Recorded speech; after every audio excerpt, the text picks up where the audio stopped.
I declare the agenda briefing forum of the 12th of March 2024 held in Council Chambers at Level 2, 388 Hay Street, Subiaco, open at 5:31 p.m. Welcome everyone. On behalf of the City of Subiaco, I acknowledge that we're meeting on the traditional lands of the Whadjuk Noongar people, and I recognise their ongoing connection to this land. I'll take attendances now. It looks like Councillor O'Connor is absent. I haven't heard anything from her. And Councillor Burns gave me an apology prior to tonight.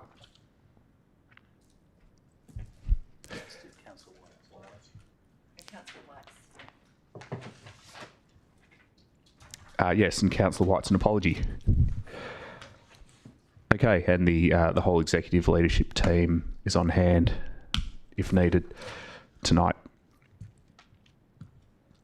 Are there any disclosures of interest this evening? Nope. There's no approved deputations. I'll skip the announcements this evening. We'll move on to the officer reports. C1, the draft amended local planning policy on bicycle parking and end-of-trip facilities. Any questions on C1, councillors? Councillor Powell. Yes, thank you, and through you, Mayor.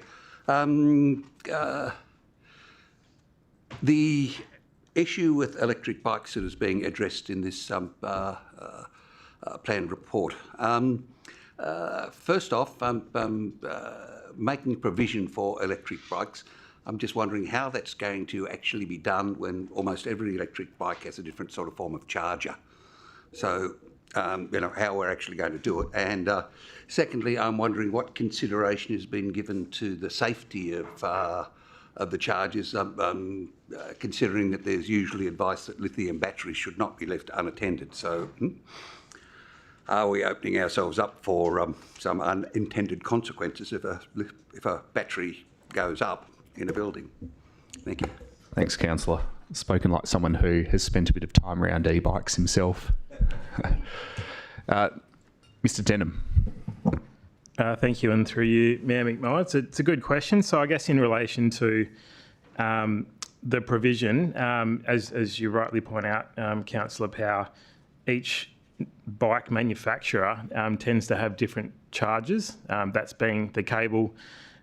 So what this policy does is it kind of provides for a general power outlet only, and it's up to the user to provide their own charging cable. So this is for long-term parking. So this would be basically for employees and the like.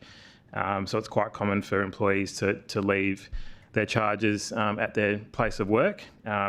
So that's why we're going down that path.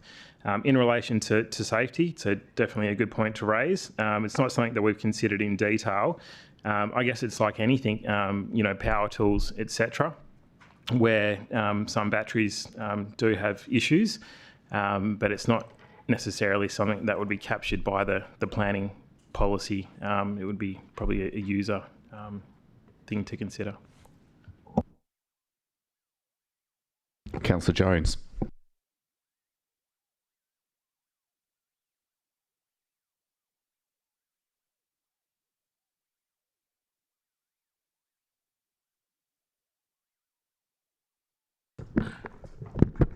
Thank you, Mayor, and through you.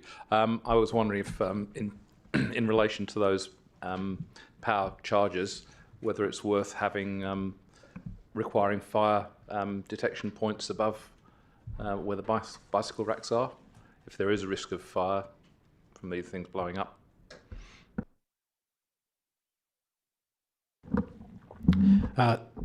Thank you, and through you, Mayor. Most of that would, in any event, be covered by the Building Code of Australia.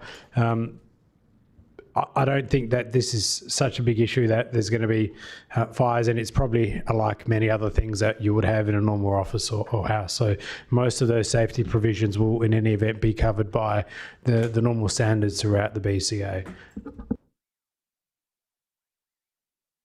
Councillor Powell. Look, I don't want to, beat the point up, but I mean there is quite a concern about charging not being present and charging any type of lithium battery. Isn't that something that we should really be taking into account?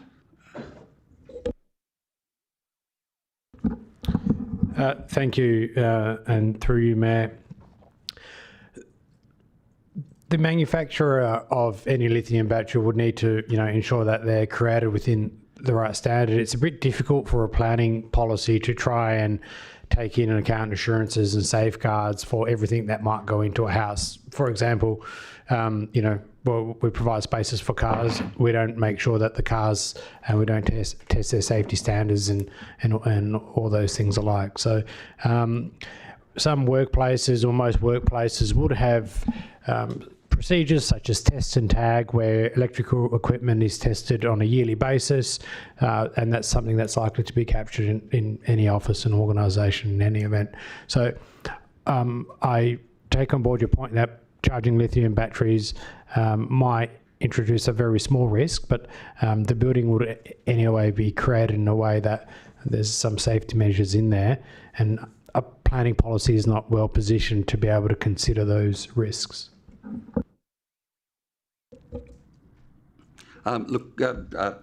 Just moving on to something else, it's in regard to the e-scooters. If we're trying to get people to use different forms of transport, and I think electric bikes and bikes is one of them, why are we removing electric scooters then from this policy? Mr. Denham.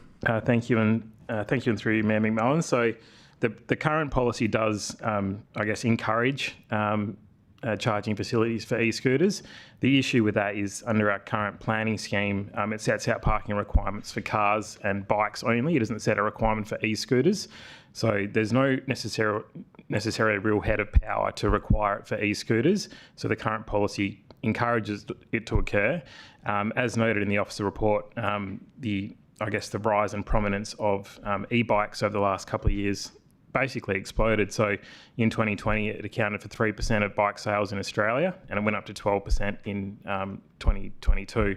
So a substantial increase. So the policy tries to match, the balance between e-bikes and normal bikes, and e-scooters is not a scheme requirement.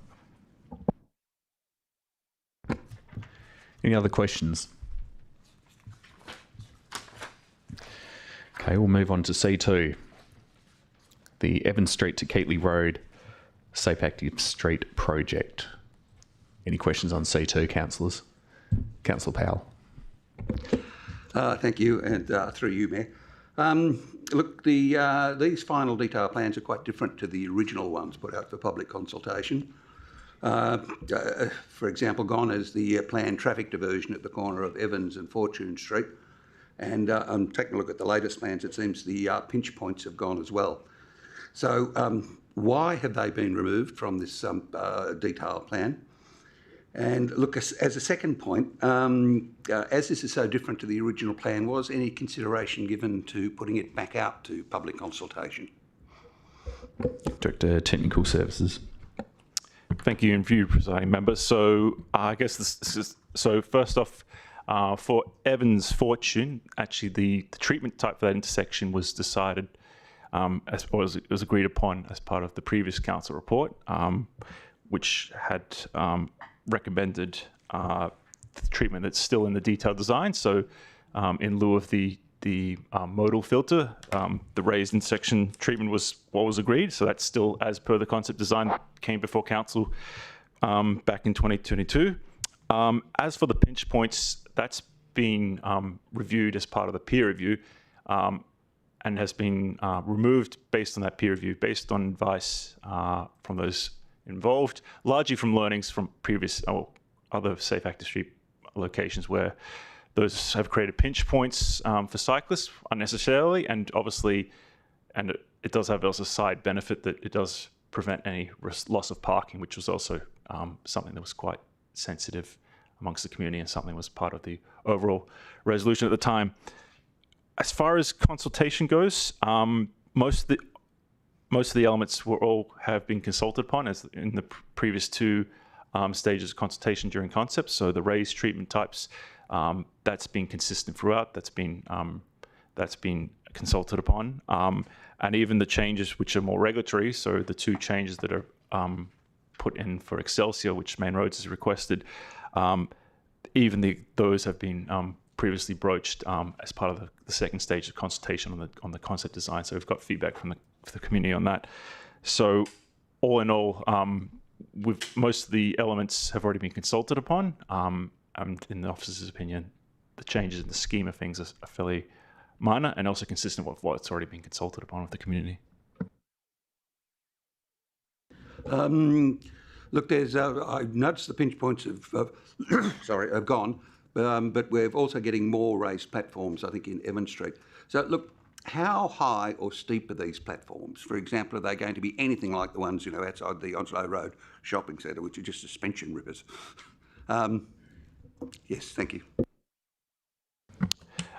Thank you. So, for you, presiding member, so shown on the final page of drawings, is you've got a lot of the details. So you've got the plateau ramp detail noted. So it's 75 mils high, and the transitions are 1.5 meter transition. So it's about a 1 and 2 grade. So it's quite a gentle gradient. Could you give us a comparison? Would it be like the one in Nicholson Road, outside Whole Foods, or the ones in Onslow Road? Probably the best recent example would be the ones on Townsend Road, so similar sort of profile to those. Thank you. Are there going to be any parking spots lost in Evans, Excelsior or Keatley Roads?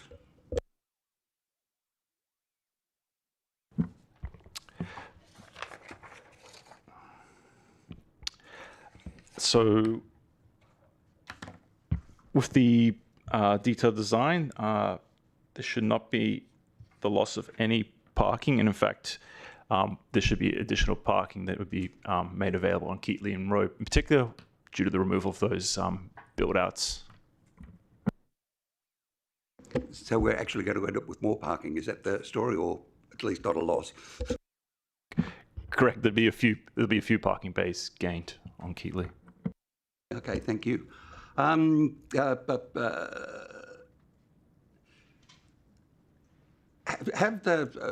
of the comments I've been receiving back is people have been talking about the pinch points, and they've still been talking about the traffic diversion at Evans and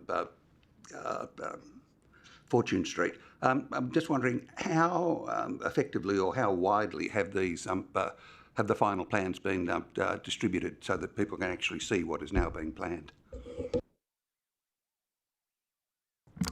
Thank you, and for you, presiding member. So every person that's been involved in the first two stages of consultation, which was about 142 people in the first stage and a slightly lower number in the second, they've all been contacted when this agenda has gone up. So they've all been provided a copy of the latest drawings, as well as it's updated on the Have You Say page, which has obviously been used throughout the project to show the design.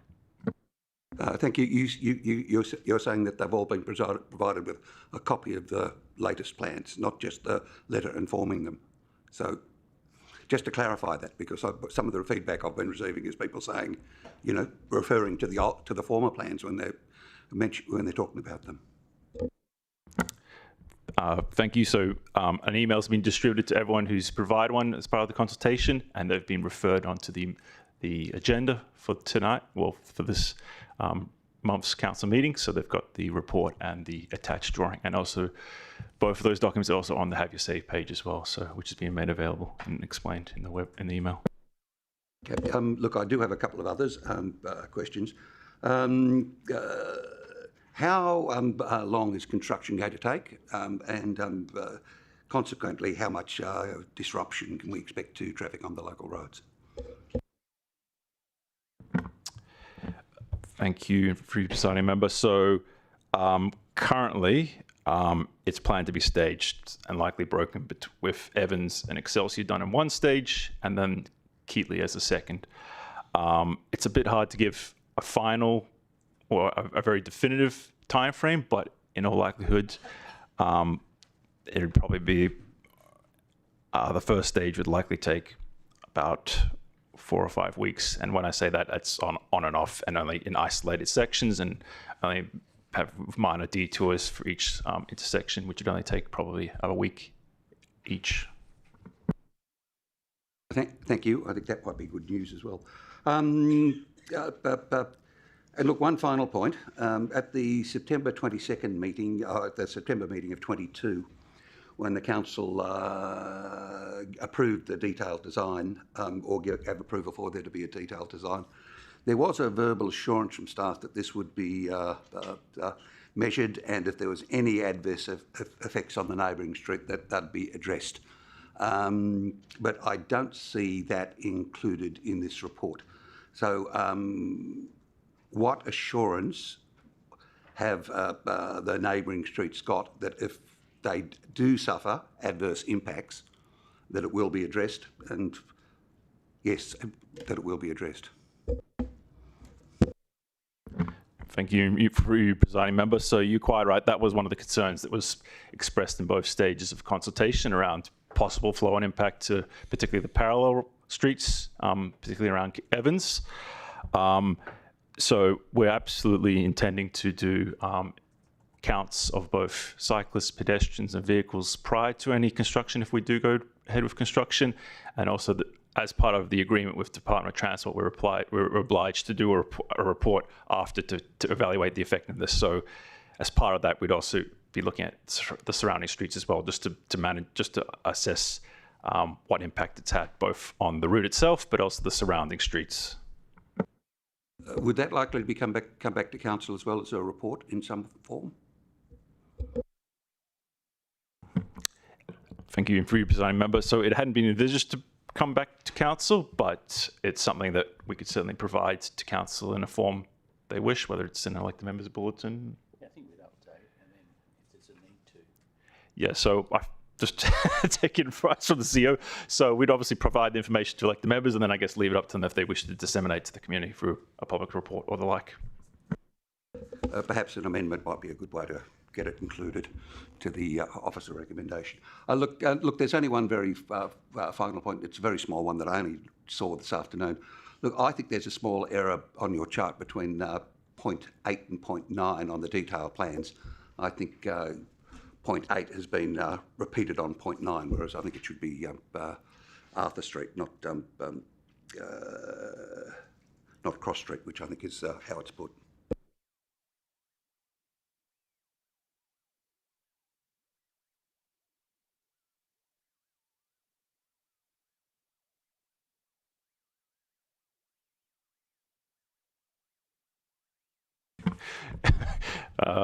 For you, presiding member, you're quite right. So I think there's just a minor typographical mistake there. Obviously, the diagram does show it's Arthur Street, but you're right, the text to the left does make reference to Cross Street. So I suspect it's been a copy of the previous, so number 7's been copied to 8 and not properly corrected and updated. So it's not a big concern. It was just yes, but obviously the comments still apply. Just the wrong side street is mentioned there, but it's shown on both plans.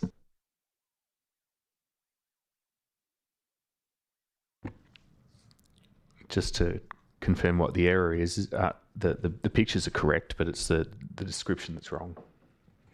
That's correct, yes. Any other questions? Councillor De Vries.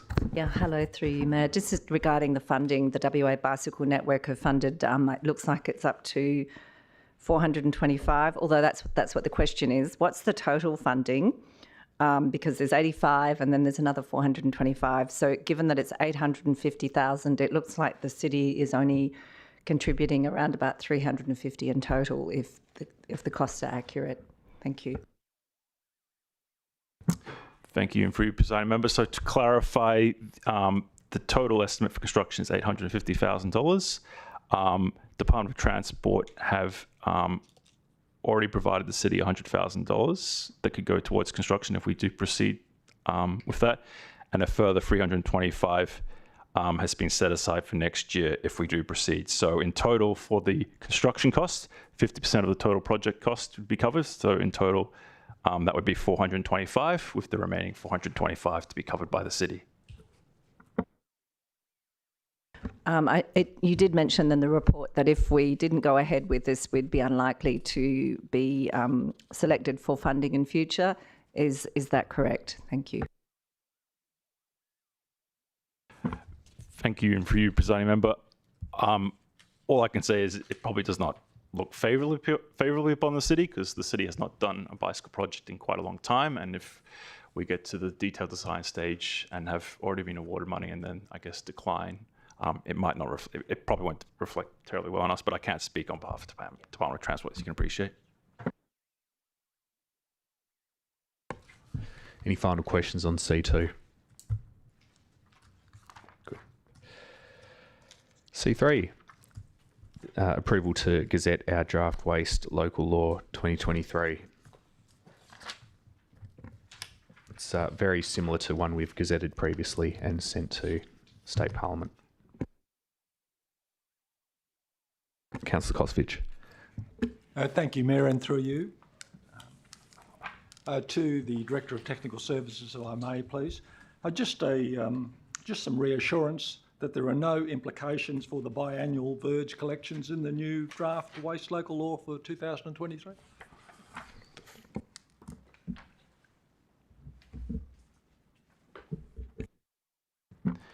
Thank you. And for you, presiding member, no, there's no issue with any of our verge collections through this waste local law. Okay, if there's no more questions on C3, we'll move on to, oh, there is. Councillor O'Connor.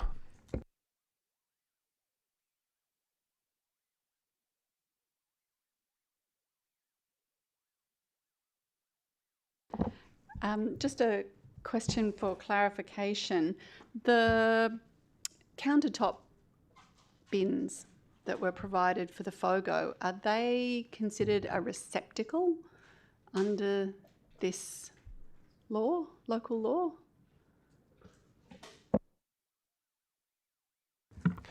Thank you, presiding member. I would believe so, but I might have to take that on notice and just confirm that for you. Further question? I suppose just as a follow-up, I'm not necessarily sure that it's clear to the public that that bin goes with the house in the same way that your wheelie bins go with the house.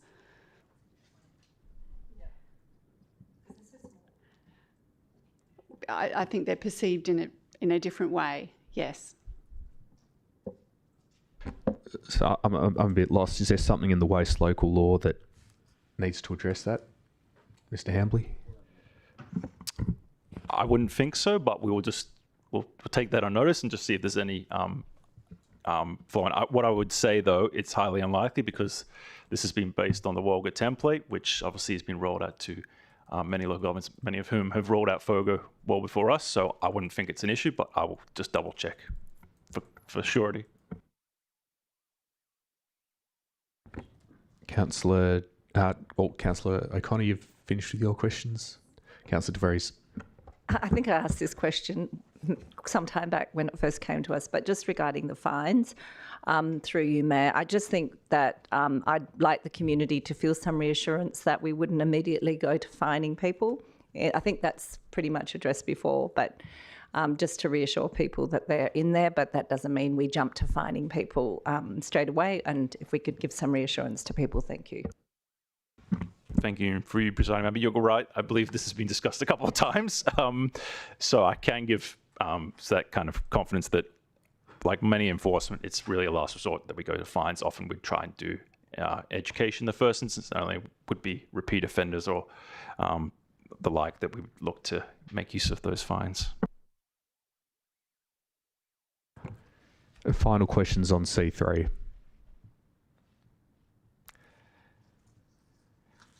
C4, architect procurement for the redevelopment of 241 Rockaby Road.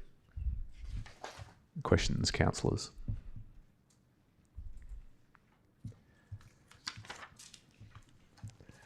Okay, well, that's a good sign, I think. C5, mid-year budget review. Any questions on C5?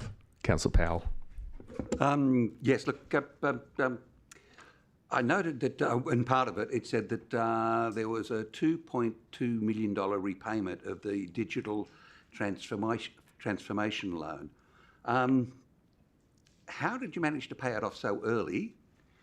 And look, as a second point, the saving is said to be, from that early repayment, is said to be $310,000. How is that amount achieved? Because that would certainly seem, if it was just interest on the $2 million, that would certainly seem to indicate a very high rate of interest. Director Corporate Services. Yes, thank you. Through you. So the second question first, probably. So the $310,000 per annum, that was based on principal and interest repayments, and that's why, yes, it would be a very high rate of interest, but it indicates a principal repayment as well. How we were able to pay it off so early was because we applied last year's surplus. So typically at the end of every year, we do reflect a bit of a surplus, and that's through our, prudent financial management through the course of the year, and we have redeployed surpluses from prior years each year during the budget review process to fund various council priorities. I think that when we looked at how to fund this particular initiative, the Digital Transformation Initiative, we thought it might be likely that we would have some surpluses along the way that we could use to repay the internal loan early at various stages, subject to council decision to do so, and that's part of the decision that's in front of you today. Yep, hope that answers the question. Yes, fairly close to. Then, in regard to the 2.2 million, was there any particular area in which the bulk of that sort of money came from? The increase, or the surplus? I mean, was that from sort of higher rate payments, or was there any particular area that contributed to that surplus?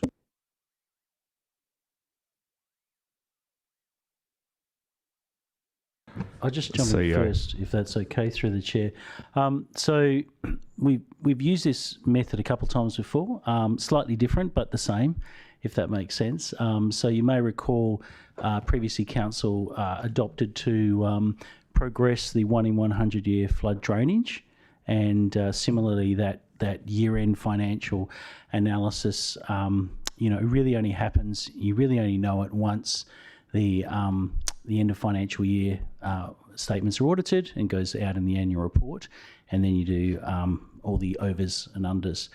Predominantly in the last few years, it's mainly been on the revenue side, where we've had additional revenue for a range of different things, but not rates, because generally we sort of know where rates is going to be. And so it's mainly in interest payments in terms of the investments, fees and charges mainly, particularly car parking and things like that, where they've actually come in greater than what we thought over a number of years. So each time when that surplus comes out, this was slightly different, is because we were looking at how we could fund actually the current year budget, whereas previously when we did the drainage, it was about putting in the reserve and then doing the work later.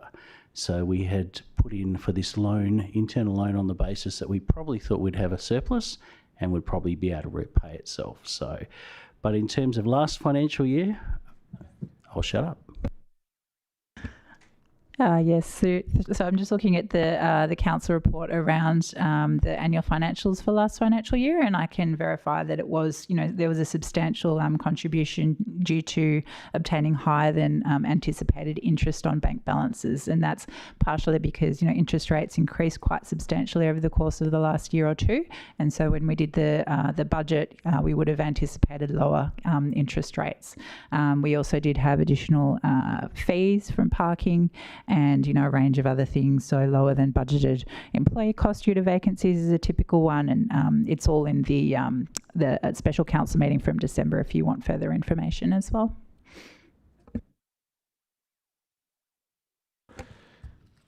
Any further questions on C5?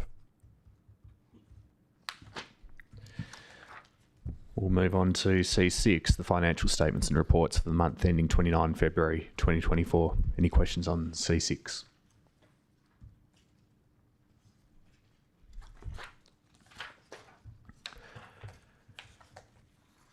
Okay, we'll move on to C7, which was a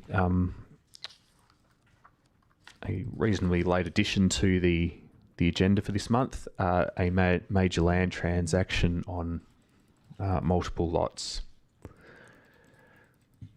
Any questions on C7?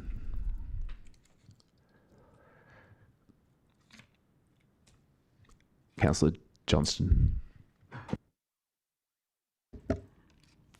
Thank you, through you, Mayor. Would we be able to fund creating a pocket park without the sale of any of those lots? Thank you. Yep. Director Corporate Services. Yep, through you, Mayor.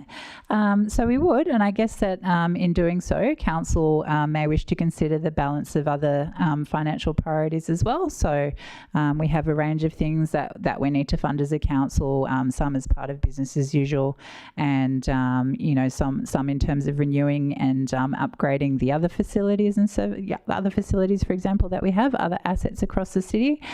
So it's really about where Council wishes to strike the balance in terms of generating funds from selling council properties versus retaining them and having less funds available for other things. CEO. Thanks. Yeah. So one of the things, Subi's got good financials, but that's happened over many, many years. So predominantly a council will determine an annual budget, and that's where the rates get set. Based on what is the requirements.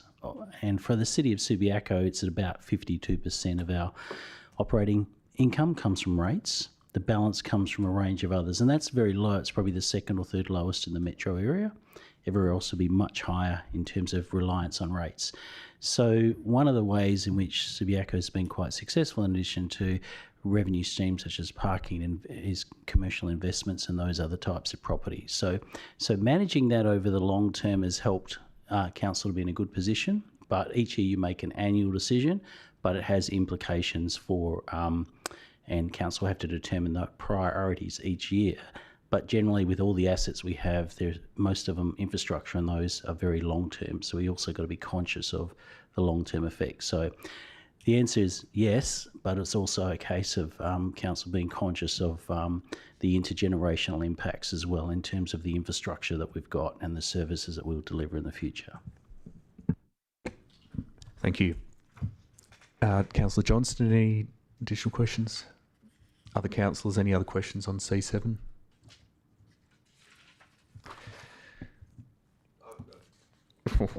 Sorry, Matt. Look, I know I put some questions in earlier today, but I'm not. It's not urgent to get an answer this evening. So I'm willing to. I know the request you're referring to. There's a bit of work to be done in terms of collating information about past pocket parks. Okay. Well, there's no further agenda items for tonight's briefing. There will be some confidential items at next week's meeting, which we'll vote to go behind closed doors on next week when we deal with them. But for the time being, we will close the agenda briefing. So I declare the agenda briefing closed at 6:05 p.m. Thank you, councillors and staff.